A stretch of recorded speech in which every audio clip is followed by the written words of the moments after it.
Hey everybody, Peter Zeihan here, coming to you from Colorado. And the new news out of China is they're facing kind of a triple economic funk.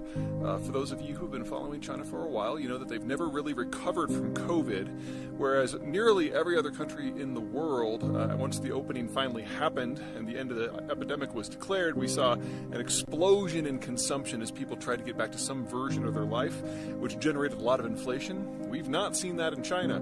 Growth is actually lower now than it was over the course of the last 2 years when they were supposedly under complete lockdown. Consumption is down. Imports and exports both dropped in July compared to a year earlier by double digits of percentages, which is normally the sort of stuff you only see out of a country like, say, Ukraine or Russia when a war starts.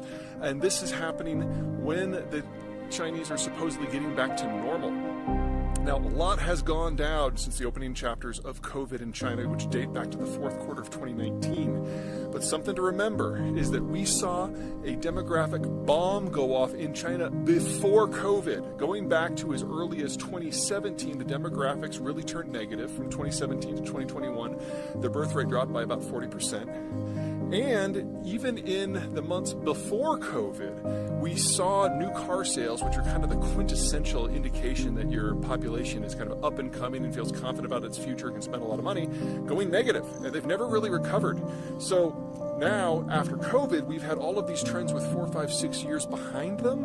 And as they're manifesting in a more normal environment, the numbers are really, really, really bad. Now, for folks who are not familiar with demographics, this is probably a little bit of news. For those of you who are familiar, not too much of a surprise, but the very, very short version is that most of the consumption in a modern system happens when you're in your 20s and your 30s, when you're buying cars and raising kids and building homes. Well, because the one-child policy, the Chinese don't have much of a generation in that block at all. And since the one-child policy is now over 40 years old, we've now had a full generation of people to not have kids, and that is manifesting in the data as well. Anyway, that's kind of problem one. Problem two, oh boy, deflation. Now, in the United States, in Europe, in most of the developing world, whether it's India, Brazil, Indonesia, the rest, the opening of COVID was accompanied by a huge burst of inflation. People were trying to consume again to get back to some version of their normal lives. And over the last 2 to 3 years, their consumption patterns had changed. Instead of buying cars or homes, they were buying computers and phones in order to adapt to the new reality. Well, now they're shifting back. And supply chains take about 18 months to catch up.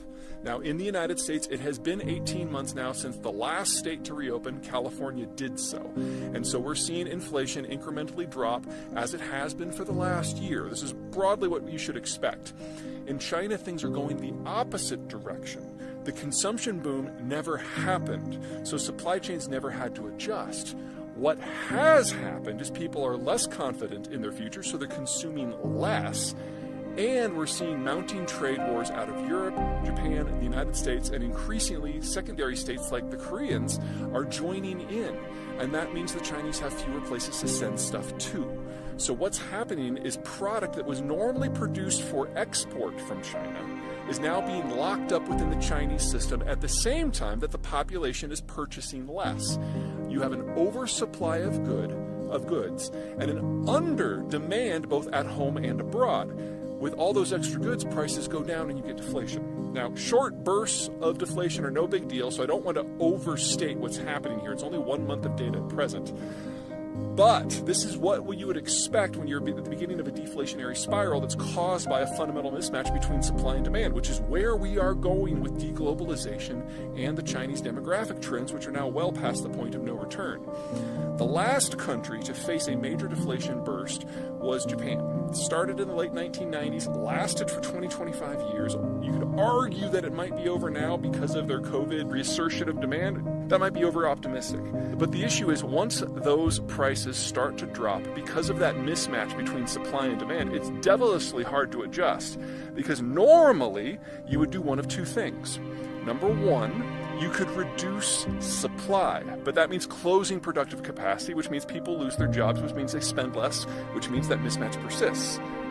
Or you can increase demand, usually with government stimulus.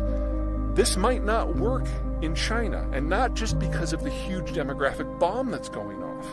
The Chinese economic system isn't really based on exports or consumption. It's based on investment. The idea that the state fosters mass borrowing in order to build industrial plant infrastructure and the rest. That, based on whose numbers you're using, is somewhere between 40 and 70% of the entirety of the Chinese economy and has generated the vast majority of economic growth going back 40 years. Well, you can only do that for so long. Eventually, you don't need any more bridges or any more factories, and I would argue the Chinese reached that point before COVID. And so again, there's been this 3-4 year lag between reality and the data finally manifesting. The point is, more spending probably isn't going to help. The marginal outcome, the amount of growth they get for every yuan spent, has been dropping steadily for 40 years. And now it's far less than 1-to-1. So it really doesn't matter how much more fuel and how much cheap capital the Chinese pump into the system, it's never going to generate more economic activity than what it cost to put it in the first place. This is what happened in Japan in the late 1990s and the early 2000s. They had reached the point where their economic model couldn't run any longer. They were getting basically negative income on their investments, and they had then 20 to 25 years of deflation. The advantage that the Japanese had going into this is they already had a global supply chain. They already had global allies. They had an option for offshoring some of their manufacturing incrementally. They had strong demand out of the United States. They had a good political relationship with the United States. And most of all, they were already rich. The average Chinese citizen today, in inflation index terms, compared to the average Japanese citizen in the year 2000, has an income that's something like a quarter or a fifth what it is in China. They're getting old, and they're getting into a permanent recession and a deflationary spiral long before they got rich.